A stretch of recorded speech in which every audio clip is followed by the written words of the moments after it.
रामकृष्ण हरी रामकृष्ण हरी. माझ्या रामकृष्ण हरी.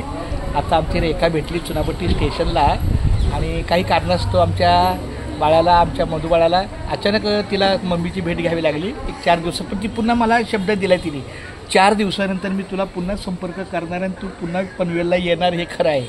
कारण तू आम्हाला पाहिजे. आमचे मम्मी एकटीच असते दीपाली आजी. हां त्यामुळे पण मला पण मदत करते बरं तुम्ही दिल्लीच्या कामाला थोडी मदत केली चांगली. आज थोडी बाकी होती ना. ठीक आहे मग ती तुझ्या नावानं तुझी बॅलन्स ठेवते. चालते चल छान बाळा. आता आम्ही चुनाभट्टी स्टेशनला आहे. आमच्या बाळाला इथं सोडायला आलो. रेखाला ताबडतोब बोलवलं. आता येणाऱ्या गाडीमध्ये मी जाणार CSTला. कसं वाटलं तुला मी तुला कसं वाटलं सांग.